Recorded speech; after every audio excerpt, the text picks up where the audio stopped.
আমন্ত্রণ দেশ বাংলায়, সঙ্গে আছি আমি লাবণ্য রহমান। শুরুতেই সংবাদ শিরোনাম। কক্সবাজারের রামুর চৌমোহনী স্টেশনে বণিক সমিতির উদ্যোগে উন্নয়ন কর্মকাণ্ড, সুফল পাচ্ছে উপজেলার 11 ইউনিয়নের মানুষ। এবং রাঙামাটিতে রমজানে নিত্য পণ্যের দাম স্থিতিশীল রাখতে ডিসির বাজার মনিটরিং, কঠোর নজরদারির হুঁশিয়ারি।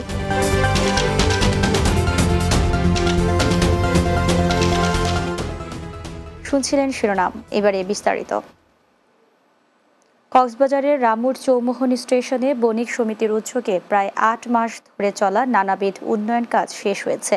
সমিতির সভাপতি রুহুল আমিন রকির একান্ত প্রচেষ্টায় শেষ হওয়া এসব উন্নয়ন কর্মকাণ্ডে ব্যয় হয়েছে প্রায় 36 লাখ টাকা। এতে সুফল পাচ্ছে উপজেলার 11 ইউনিয়নের মানুষ। কক্সবাজার থেকে আমিনুল হক আমিনের প্রতিবেদন, জানাচ্ছেন অর্ণব নাসির। অনেক মানুষ এখন নিজের স্বার্থ রক্ষায় সদা ব্যস্ত। দায়িত্বের চেয়ারে বসতে পারলে নীতির বিসর্জন দিয়ে লুটপাটে ব্যস্ত থাকে। ঠিক এমন এক সময় দায়িত্বের চেয়ারে বসে এক ব্যতিক্রমধর্মী নজির স্থাপন করেছেন কক্সবাজারের রামুর বণিক সমিতির সভাপতি রুহুল আমিন রকি। সভাপতি নির্বাচিত হওয়ার 8 মাসের মাথায় নানাবিধ উন্নয়ন কর্মকাণ্ড বাস্তবায়নের মাধ্যমে চৌমোহনী স্টেশনকে সাজিয়েছেন ভিন্ন রূপে। ফুটপাত নির্মাণ, ময়লার ভাগাড় সরিয়ে ফুলের বাগান তৈরি, মার্কেটে ব্যবসাবান্ধব পরিবেশ তৈরি, চাঁদাবাজি প্রতিরোধ ও মাদক বিক্রি বন্ধসহ আরও অসংখ্য কাজ করে প্রশংসা কুড়িয়েছেন রকি। ড্রেন এবং ফুটপাত এবং ফুলের বাগান করে দৃষ্টিনন্দন করে দিছে রামু চৌমুহনীকে। একনিষ্ঠতা থাকলে, সততা থাকলে যে অসম্ভবকে সম্ভব করা যায়, সে রামু চৌমুহনী বণিক সমবায় সমিতি রুহুল আমিন রকি সেটা আমাদেরকে দেখিয়ে দিয়েছেন। সমিতির সকলের সম্মিলিত প্রচেষ্টায় উন্নয়ন করা সম্ভব হয়েছে জানিয়েছেন তিনি। এই কাজটা করার জন্য আমি রামুবাসীর কাছে কৃতজ্ঞ। আমি সবাই, প্রশাসন, সুশীল সমাজ, সাংবাদিক ভাইয়েরা আমাকে অত্যন্ত আন্তরিকভাবে সহযোগিতা করেছে। রামু স্টেশন আগের মতো ময়লা আবর্জনায় অপরিচ্ছন্ন নেই। এ যেন এক নন্দনকানন, এমনটি জানান উপজেলা নির্বাহী কর্মকর্তা। এখন সেটা হচ্ছে একটা নন্দনকানন। এই যে অবস্থান, এই যে পরিবর্তন, তার জন্য যারা আসলে এর সাথে আছে এবং এর পেছনে যাদের অবদান, রামুবাসীর পক্ষ থেকে আন্তরিক ধন্যবাদ, কৃতজ্ঞতা এবং অভিনন্দন জানাচ্ছি। সদিচ্ছা, সততা এবং আন্তরিকতা দিয়ে বাস্তবায়ন হওয়া এসব কাজ যেন পরবর্তী নেতৃত্বের জন্য উদাহরণ হয়ে থাকে, এমনটি প্রত্যাশা সাধারণ মানুষের। Desk report, Bangla TV. পাবনায় বিজয়ের উল্লাসে তারুণ্যের উচ্ছ্বাসে শীর্ষক আলোচনা সভা অনুষ্ঠিত হয়েছে। পাবনা জেলা পরিষদের রশিদ হলে এ সভার আয়োজন করা হয়। অতিরিক্ত জেলা প্রশাসক মোহাম্মদ জাহাঙ্গীর আলমের সভাপতিত্বে এতে উপস্থিত ছিলেন পাবনা প্রেস ক্লাবের সভাপতি আক্তারুজ্জামান আক্তার, ওসি অপারেশন পাবনা সদর সঞ্জয় কুমার সাহা, জামায়াতে ইসলামী বাংলাদেশ পাবনা জেলা শাখার সেক্রেটারি মাওলানা আব্দুল গাফফার খান, নতুন চোখ পত্রিকার প্রকাশক SM আলম সহ অন্যান্যরা। বগুড়ায় তারুণ্যের উৎসব 2025 উদযাপন উপলক্ষে তারুণ্যের ভাবনায় আগামীর বাংলাদেশ শীর্ষক কর্মশালা অনুষ্ঠিত হয়েছে। বুধবার দুপুরে বগুড়া জেলা পরিষদ অডিটোরিয়ামে এই অনুষ্ঠানের আয়োজন করা হয়।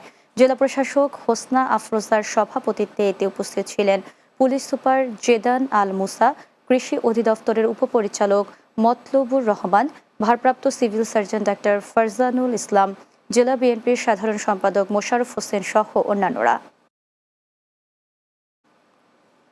রমজানকে সামনে রেখে নিত্য প্রয়োজনীয় পণ্যের দাম স্থিতিশীল রাখতে রাঙামাটি জেলা প্রশাসনের পক্ষ থেকে বাজার মনিটরিং করেছেন জেলা প্রশাসক মোহাম্মদ হাবিবুল্লাহ।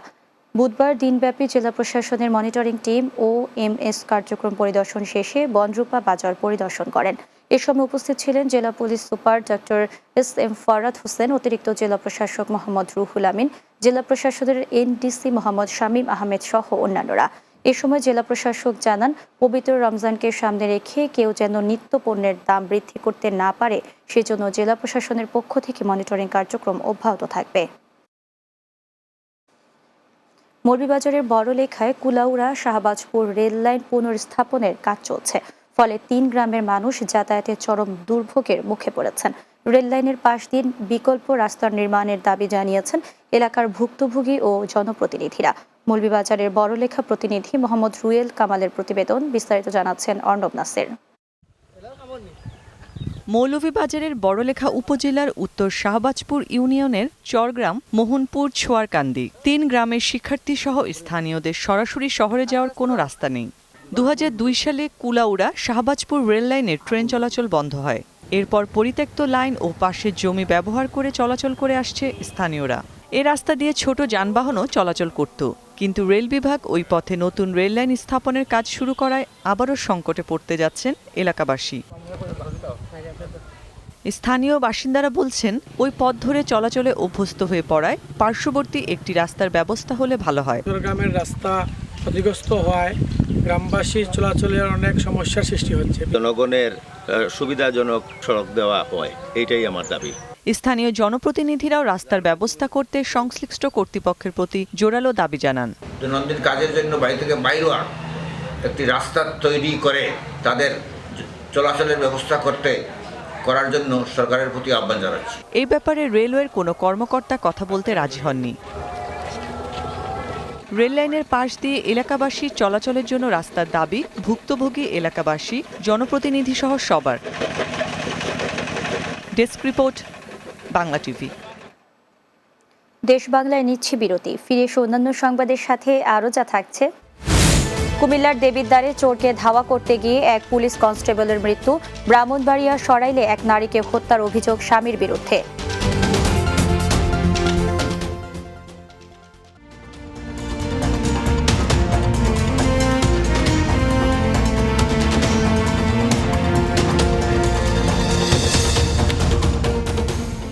বিরতির পর দেশ বাংলায় স্বাগত আরও একবার।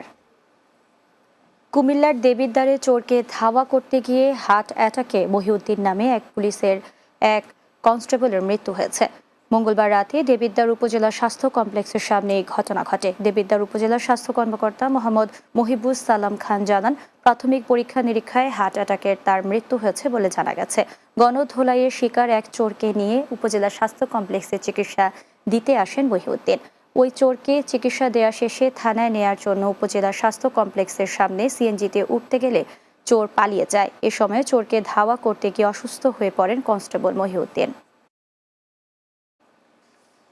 ব্রাহ্মণবাড়িয়া সরাইলে শেখ তানিয়া বেগম নামে 5 সন্তানের জননীকে হত্যার অভিযোগ উঠেছে স্বামীর বিরুদ্ধে। ব্রাহ্মণবাড়িয়া 250 শয্যার জেনারেল হাসপাতালে চিকিৎসাধীন অবস্থায় ওই গৃহবধূ মারা যায়। উপজেলার কালীকচ্ছ ইউনিয়নের মণিবাগ গ্রামে এই ঘটনা ঘটে। ঘটনার পর থেকে ঘাতক স্বামী উজ্জ্বল মিয়া পলাতক রয়েছেন। সরাইল থানার ভারপ্রাপ্ত কর্মকর্তা রফিকুল ইসলাম জানান, ঘাতক স্বামীকে আটক করতে পুলিশের অভিযান চলছে।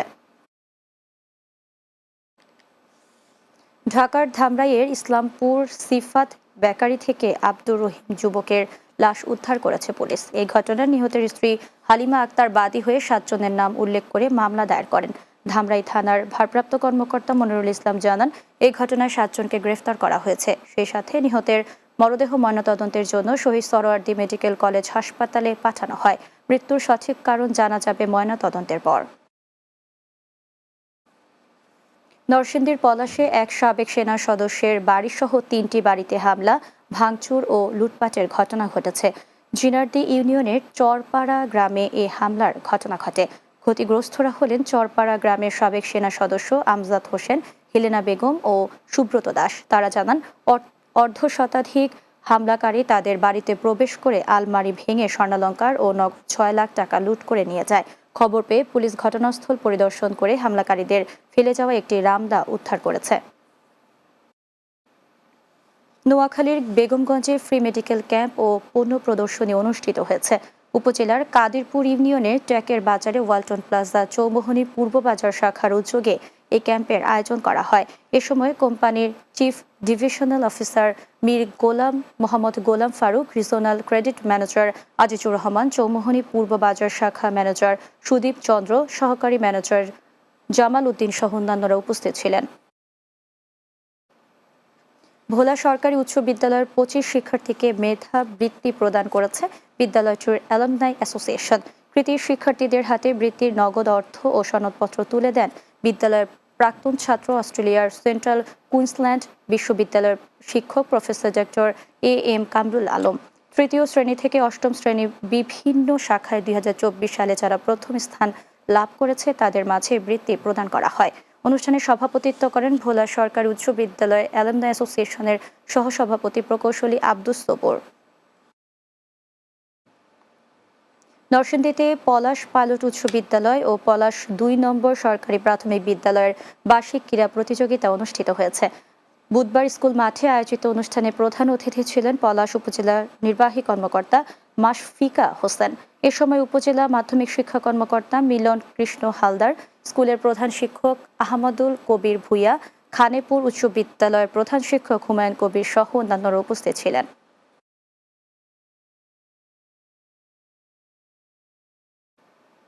শেষ করছি দেশ বাংলা। যাওয়ার আগে সংবাদ শিরোনামগুলো জানিয়ে দিচ্ছি আরও একবার।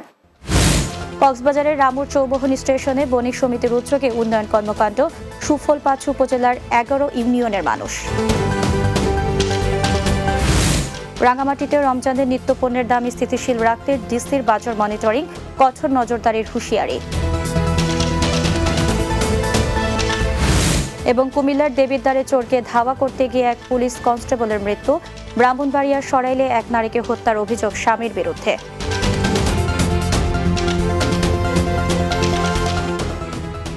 এই ছিল দেশ বাংলায়। আমাদের পরবর্তী সংবাদ বিকেল ৪টা ৩০ মিনিটে দিনের বাংলা দেখার আমন্ত্রণ রইল। এতক্ষণ সঙ্গে থাকার জন্য ধন্যবাদ সবাইকে।